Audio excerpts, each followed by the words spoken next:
All in Sports Network. We love sports.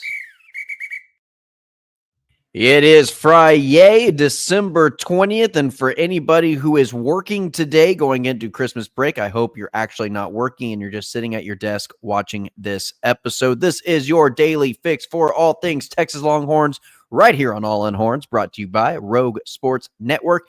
I'm Tanner Carlson. That's Jacob Jimerson, and we are just a little over 24 hours away from the first round of the college football playoffs. Actually, the first game kicks off tonight between Notre Dame and Indiana. That ought to be a fun one. That is a 7 o'clock kickoff, so be sure to tune into that one on ABC, ESPN, because this is the first time, I want to say, since like, what was it, 91 or something, that ESPN or ABC has aired a Notre Dame game at home, which is wild to think of, but they've had that NBC contract for quite some time now. So, but anyway, tune into tonight's game. Tomorrow, it'll be Texas and Clemson. And Jake, our episode is essentially going to revolve around the matchups for Texas, for Clemson, keys to victory, bold predictions, and then a final stamp it, seal of approval, no more predictions, final prediction for Texas Clemson. I reserved the right to change my prediction on Twitter right before the game. Yeah. But no, our final ones as far as this podcast is concerned. Yeah, no, that's perfectly fair. I think that's fair. So, but Jake, going into the playoffs, let's just talk overall feeling on the playoffs, nerves going into the game, but just you and I, we have been big proponents. Once the playoffs were announced, we've been on the Mike Leach train of there's been playoffs at every single level of football, whether that be at the high school level, whether that be at the Division III level, whether that be at the FCS level, and then above college football. In the NFL, obviously, there's a playoff system in place as well. What is your overall feeling consensus now that we are starting to experience this 12-team playoff? And maybe your opinion changes by the time it's all said and done. Come February, we might have a different opinion on it than what we do right now. But going into it, it's something you and I have always wanted. We're finally going to be able to get to see it this weekend, with its initial games. Just what are you feeling about it right now? I feel like a 12-team playoff is still necessary, and I'm glad that we're getting it. I feel like the format was botched. To be honest with you, to me, you should have had a set criteria that decided the field, kind of like they did. I'm one of maybe the vocal minority. I'm not sure where I fall in that. Seems like it's almost a 50-50 type deal. I'm fine with automatic bids. I'm not fine with those automatic bids being guaranteed the buys. And to me, that has kind of botched this format to where the actual layout is just horrible. We've talked about it in nauseum. The fact that Oregon has one of the toughest paths to get to the finals is ridiculous when they're the one seed and undefeated. So it's mixed feelings, right? I'm glad we're getting it. I'd rather have this than the 4-team playoff, because at the end of the day, you're still getting more teams with the chance to win the national title. And I think that's a good thing. I'm excited to see a Boise State get a crack at it. I'm excited to see an Arizona State get a crack at it. I just feel like the format being botched, to me, shows that it needs to be fixed. But to me, it's like a start, right? Like, yeah, you're throwing something out there. It's not even a foundation. It's like half of a foundation. And it goes, oh, we messed up here and here. We need to fix this. And then we'll have the full foundation laid out. And then I think it'll be awesome. Yeah, I think there's still some tweaks to be made. I think there are some very easy fixes you can make within the 12-team playoff that we've discussed that wouldn't require a whole lot of change. It wouldn't be very difficult to pull off. And I still think you would get your value out of your conference championship weekends.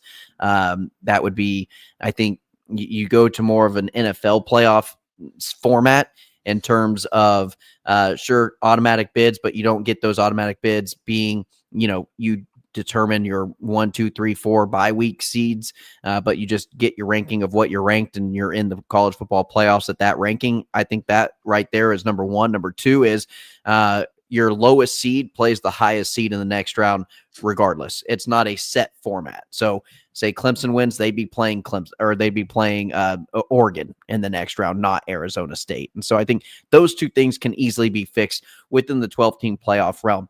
There have been discussions. It's probably on the horizon within the next 5 years, I would say, of a 16-team playoff. I think it's 2 years. 2 years, and it will you be. think 2 years? Well, it will be, because it's up. This 12-team playoff is only locked in for 2 years. Right. And you think they're already going to expand after the 2 years is up? To me, I'm like 95% confident it will be. Yeah. I don't think I would be surprised. I think, adamantly against it, to be completely transparent with you. I don't want it to be expanded any more than it already is. I can see a world in which they try to maximize the value of the conference championship by making it a possible tournament type setting. It depends how many games you want to start throwing into these at these teams and how long you're going to make this season. Maybe it looks like your top 4 teams from your conferences play in a little mini tournament, and then you're ranking those teams. If they're within the top 12 teams, they're automatically in. And then you're, kind of fighting for who is going to have the highest seeds within the 12-team playoff. And, your winners get in there and you win the conference tournament. Then you are the highest seed of your conference pod that gets in. I've seen and heard of different kind of ways to try to maximize the value of the conference championship because it was a little watered down this year. The stakes weren't as high with Oregon, Penn State, Texas, Georgia. Not to take anything away from it, but conference championships are not going anywhere. And I think they have a place in it. I think you need a conference champion. I think it means something to these teams to be named SEC champions. I think that title means something, regardless if it has implications into the postseason or not. And so those aren't going away anywhere, but it'll be very interesting to see what this looks like, Jake. Yeah, I mean, I wouldn't. To me, if you go to a 16 game, you almost have to get rid of conference championships at that point. It's just too many games. Football isn't basketball. Mm-hmm. You can't play 40 games. The wear and tear on the body is just completely different. And at the end of the day, these are still 18 to 21-year-old kids. And expanding that season is just only making it more rough. And we're already having issues with transfer portal stuff and off-season things in school. And there's a lot of things, and we're going to have so much to talk about this offseason between what needs to happen just to the college football landscape. I think we both agree there's a lot, an assortment of issues with the current transfer portal era and kind of how that's looking. In where college football needs to go from here, and the playoffs are kind of part of that whole conversation. And so I think the college football landscape, not necessarily from a conference standpoint, but from a who is running it standpoint, and from a how the playoffs looks, and from how the whole landscape looks, other than conferences, which I think have sorted itself out for the most part over these last few years, is going to look completely different come 2026 than it does right now. I just don't. I have been pretty much in favor of the original idea of NIL, not really what it's turned into, but what the original NIL plan was. Hey, if Quinn Ewers wants to go do a Dr. Pepper commercial, he should get paid to go do a Dr. Pepper commercial and then go play football, and there not be any repercussions for it. That's what, for me, the original plan for NIL was. And that's kind of where I was like, you know what? If a player wants to go do a movie in the offseason because he's that popular and goes and makes money doing a movie, he should absolutely be able to do that.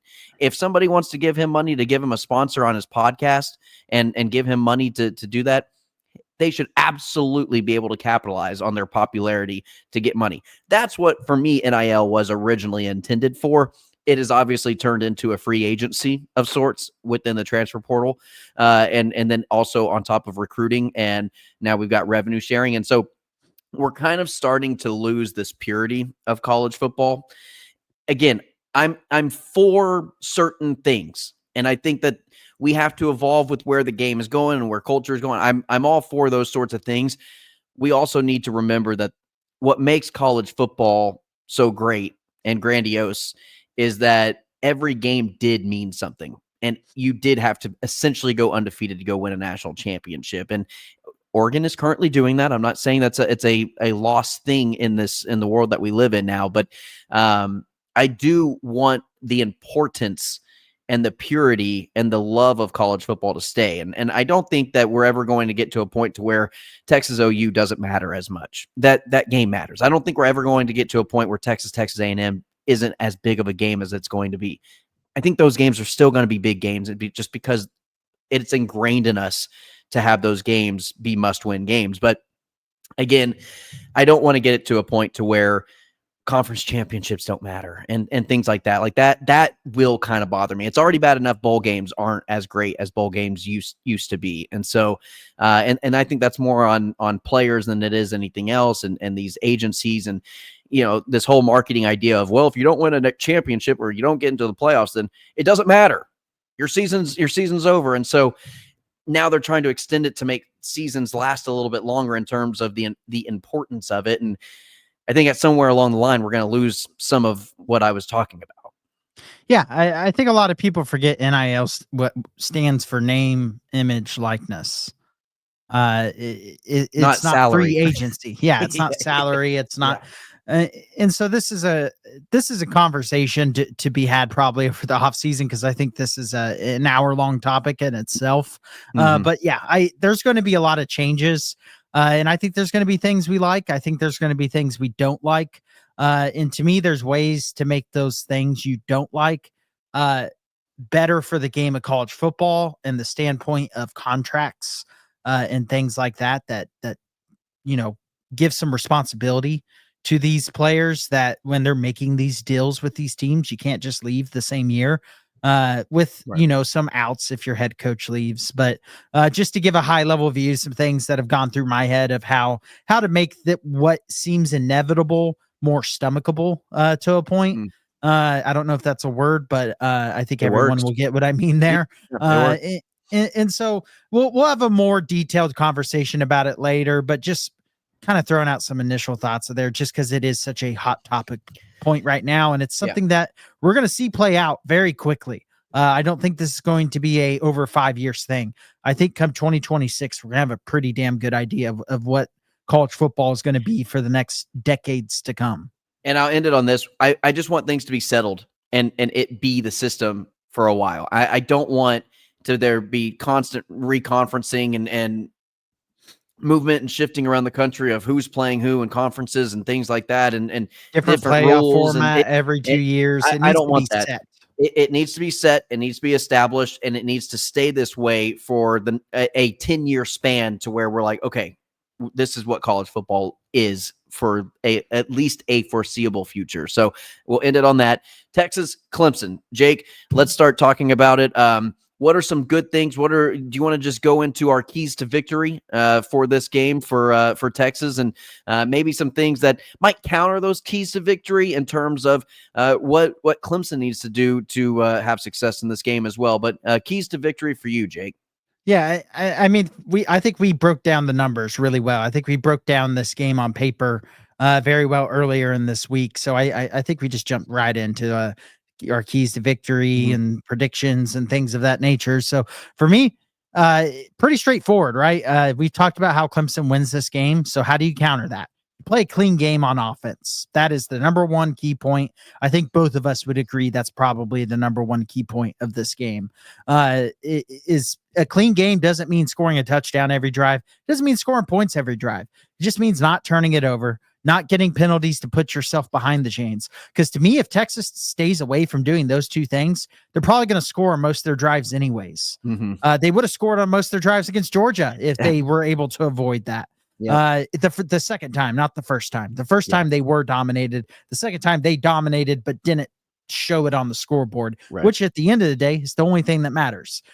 Second off, I've used this one so many times this year, and I'm going to use it again.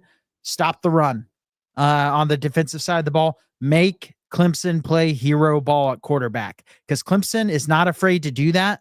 And I have said it over and over this week, and maybe they make me look stupid. It wouldn't be the first time I've looked stupid. Certainly would not be the last. I do not think you can beat Texas playing hero ball unless you have a quarterback that is a Dylan Gabriel or a Cam Ward, and that might be it. That might be the whole list. Yeah, Uh, and it- I was going to say you might need some quarterbacks that don't no longer play anymore. You might need a Joe Burrow to be able to do that. yeah. I mean, you can go back in years, but in Yeah. this year, it's kind of Yeah. weird where there's not the same There's not there. level of There's not a Joe consistent Burrow. dominant. Yeah. The point is there isn't a guy like that this year. Yeah, and which is why a QB finally didn't win a Heisman. Yeah. And then my last one is a wide receiver not named Golden needs to step up. We know Golden's going to be there. We know that he's going to be the go-to guy. I highly doubt Bond is going to be available in this game, or if he is, not at a high level.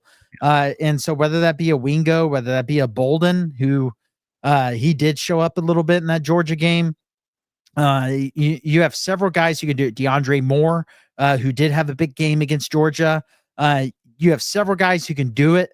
One of them need to do it in this game. I think for Texas to show the scoreboard that I've been confident that they will be able to do. And you're talking wide receiver, not tight end with Gunnar Helm. Not tight end. I expect Gunnar Helm to play well. They need another wide receiver to step up and have a 70 to 100-yard type game that other than Golden. Yeah, no, I agree. That's why I wanted to clarify, because I agree with that. All right, Jake, my keys to victory, I've got 3 of them. Score 30 yards and in. Kind of to add on to your point, if you don't shoot yourself in the foot, if you don't get penalties that push you outside of the 30-yard line and stay behind the chains whenever you get on the opposition side of the field, Texas should be able to set themselves up to where they're scoring within the 30-yard line, or at least inside the 30-yard line to where they have opportunities to score. Now, if they go for it on 4th down, they get a turnover on downs or whatever the situation is, I think I can live with that more so than pushing yourself out of field goal range, forcing a bad field goal, and then got your defense on the 45-yard line to start that drive. Me personally, I think I would rather have the latter end of that. So anyway, but going at, if you're at the 30-yard line, don't lose any more yards. Continue to progress down the field. And if it ends in a field goal, it ends in a field goal. If it ends in turnovers on down, it ends in a 4 and out. I'll take it. But just stop getting out of it. Stop pushing yourself back as soon as you get into positive situations on offense. It's been driving me crazy. So don't hurt yourself on offense whenever you get inside the 30-yard line. Shut down the middle of the field defensively, Jake. I don't think that Clemson has a ton of firepower on the outside in terms of their wide receivers. They've got a very young wide receiving core. They've got sophomores and freshmen as their X and Zs. And so it'll be interesting to see how they try to manipulate the middle of the field, whether that be with tight ends, slot receivers, running game. If you can shut the middle of the field down and force them to the outside, sideline to sideline, Texas has a huge advantage defensively there. And I don't think that Klubnik is capable of making a living out there with those guys compared to who Texas has on the outside at corner. And then I think this needs to be a Wisner game. I would like to see a Trey Wisner game similar. If we saw anything close to what we saw with A&M, that would be very helpful. But even if it's just, 90 yards, a touchdown, and just was a capable running back, picking up blitzes, involved in the passing game, just involved in playing a good game and not hampering the offense, not averaging 1.1 yard per carry, would be helpful in this game. Yeah, my predictions are actually going to go a little bit differently than your key, so that'll be an interesting point to discuss. But Texas needs to have a semblance of a running game. Why not both? Yeah, why not both? Yeah, that's a good point. But Texas needs to be able to run the ball in this game. It starts up front, and then it continues on with the running backs, getting all the yardage that there is to get out of those holes. Yeah, I completely agree, Jake. All right, before we get into final score predictions, what do you think that we are going to experience with give us 5 bold predictions. You give one, I'll give one, and we'll kind of alternate so it's not just one big, long talking head. But yeah, some bold predictions that we expect to see in this game, Jake.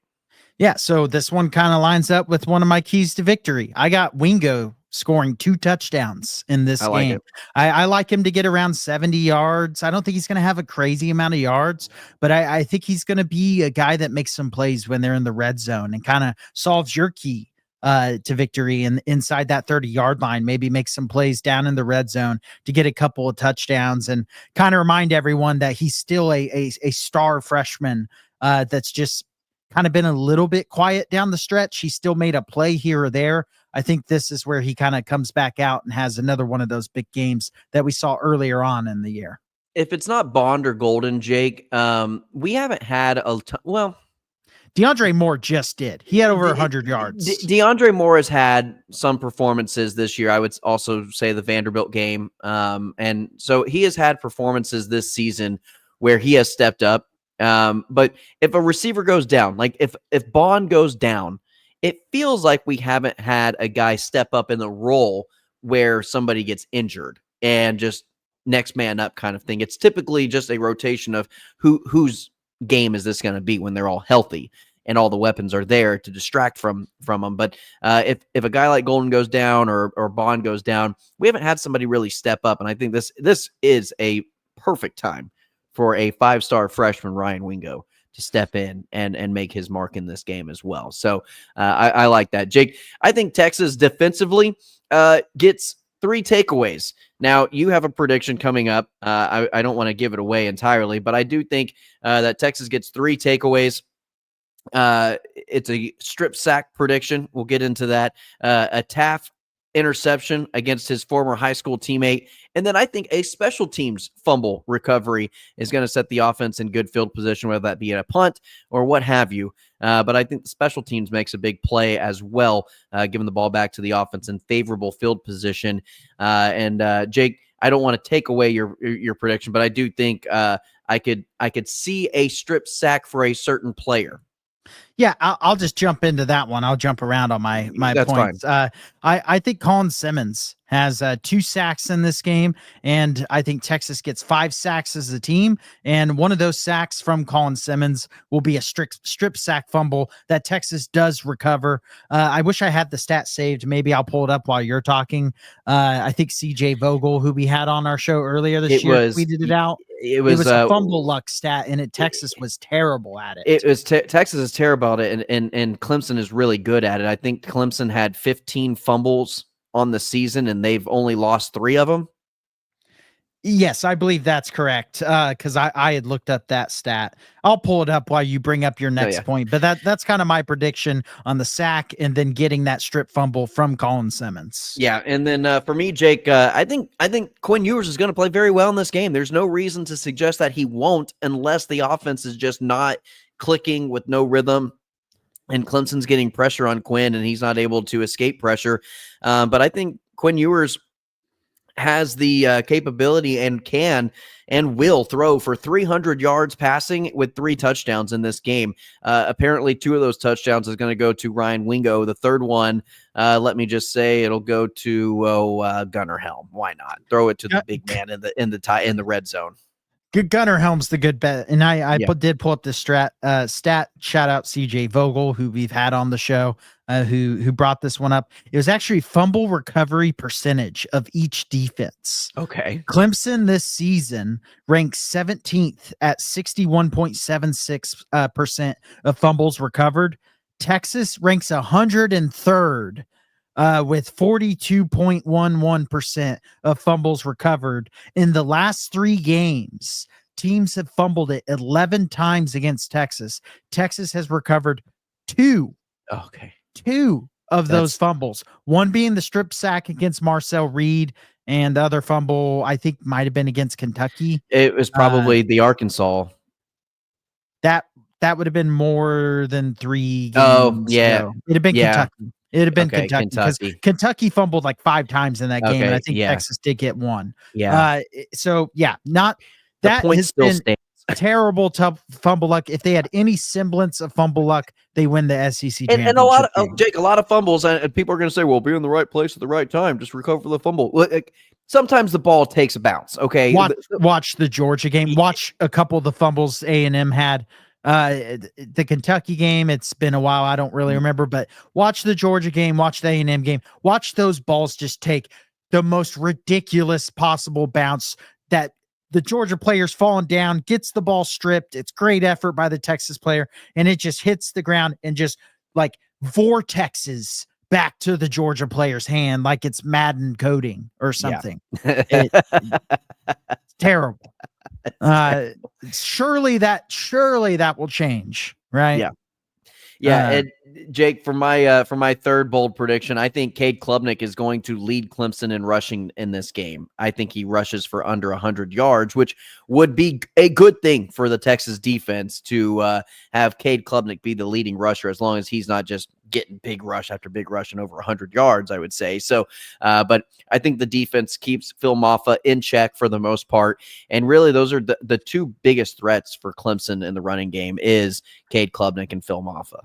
Yeah, by far their top two leading rushers. For me, I have Jaden Blue having a big game. I think Weisner will come out. I think he'll be a little bit slow.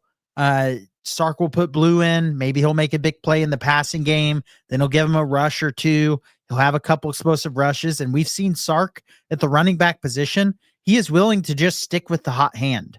And I could see this being a game where Blue finally gets the hot hand. I've tried to predict this a couple times, have been wrong. I'll probably be wrong again, but screw it. I'm doing it again. I think Blue goes for over 100 yards and gets a touchdown to go along with it. And Jake, Arch Manning, he's going to take at least 10 snaps in this game. And I don't know. I'm not going to go so far as to say that Sark is going to follow your line of thinking in terms of having him just take all the snaps inside the 30-yard line and Quinn gets none. And it's a 70-30. If you look at it, it's not reasonable for that to happen. It's not. And so I'm going to say Sark's not going to do that. However, Jake, if you want to play college football 25 and you want to do it, by jingle jangle, you do that. So, but yeah, I do think that Arch Manning is going to get more snaps in this game, whether they're handoffs up just to the running back or read options or whatever they are. I don't know. But 10 or more snaps for Arch Manning in this game.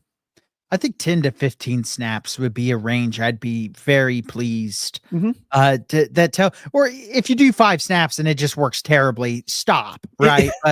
But if it's a disaster, just don't do it anymore. Yeah, if it's a disaster, you don't do it anymore. But I'd be shocked if Sark doesn't give it a true try in this game, especially if Texas just jumps out ahead. I doubt he'll do it. He'll keep it in the pocket.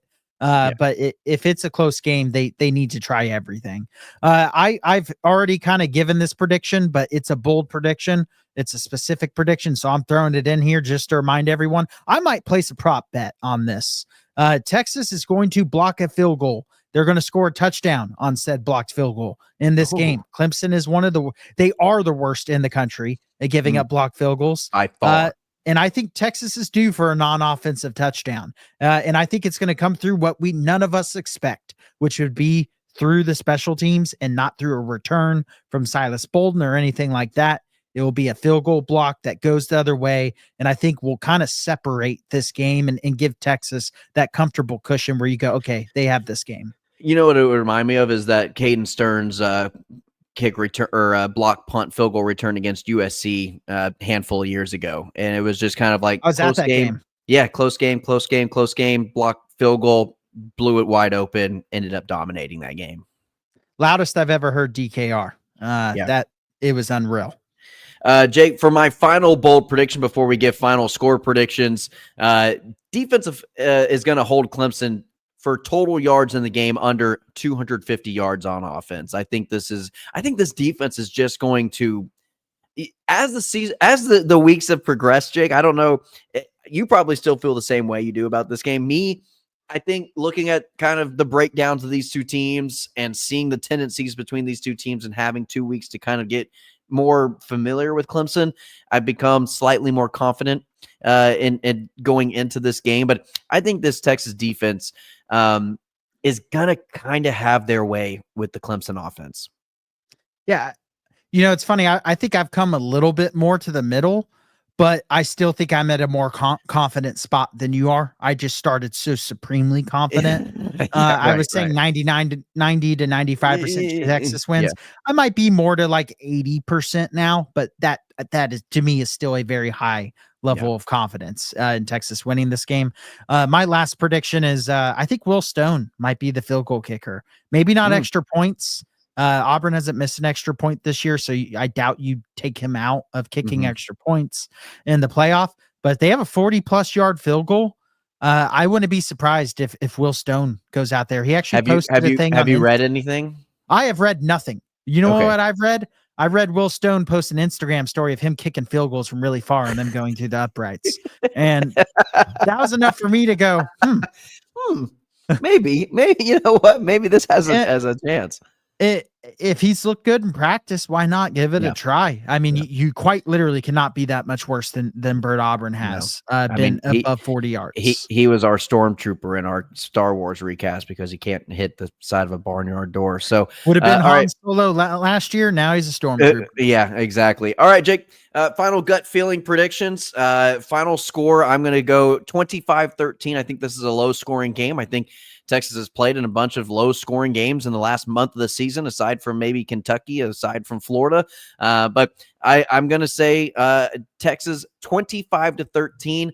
I don't think that this game really ever feels out of Texas's control. I just don't know if they're going to separate themselves to say, you know what, we just by the third quarter, this game's over. I don't think it's going to have that type of feel to it. I do think a late score, whether that be a field goal or a touchdown, does make this a higher double-digit game. I believe that makes the cover. It sure does make the cover. So, I think Texas wins and they cover the spread. I have narrowed my prediction a little bit from what it was. I think I had it at 31 or 37-13, something like that on our prediction earlier this week. I'm at 34-20 now. So still a win that is they dominate the game in. But I think Clemson maybe has a little bit of success on offense. Maybe gets a late touchdown to make it look a little bit better. But like you, I think this is a game where ultimately Texas feels in control. Maybe they probably have a scary moment in the third quarter because third quarters have been atrocious, especially down the stretch of the season. Which is odd because the best quarter Texas had against Georgia, the first game, was the third quarter. Yeah, it's just, I mean, Texas just been a weird team this year. For as good as they've been an odd team. Just from the standpoint of, you would have thought they would have had more Florida games, where they just blew a team out, and there was just never a doubt. There was times where it felt that way, and the score didn't show it. Kentucky, A&M, Arkansas to a point, just several games this year where it felt like Texas had put a game away, and then all of a sudden they make a stupid mistake. It's a 2-possession game. Other team has the ball, chance to make it a 1-possession game, and then they kind of clamp it down. Offense gets a drive. You could even throw Vanderbilt in there. You know, I think people kind of forget that first half was kind of dominated by Texas, even going into the fourth quarter, and then all of a sudden you're looking at it's a field goal game. And you're like, what's going on here? It wasn't a field goal. They made it a field goal game and had to kick an onside kick. Yeah. But you get what I'm saying. So anyway, no, I just get tired of hearing Texas only beat Vanderbilt by 3, and anyone who watched that game knows that wasn't a 3. That's what I'm saying, though. That's the whole point of our conversation. No, I get what you're saying. I get what you're saying, but it was never a field goal game where Vanderbilt had the ball or had a chance to get the ball and win it. So, all right, Jake, that's going to do it for this episode. There are our final predictions for Texas Clemson. Please let us know what you think about the game in the comment section below. Give us a like, share, and a subscribe. And please tune in, put your alerts on for our immediate reaction following the game. Good, bad, or ugly, we are going to be there, and we are going to give you our true immediate feelings following the game. We do no prep work. We just, as soon as the game is over, Jake and I are on the air, and we will give you our thoughts on everything following the game, hopefully moving into the Arizona State game, hopefully, fingers crossed. So anyway, for Jake Jimerson, I'm Tanner Carlson. This is your daily fix for all things Texas Longhorns right here on All In Horns. And as always, ladies and gentlemen, hook 'em and have a Merry Christmas. All in Sports Network. We love sports.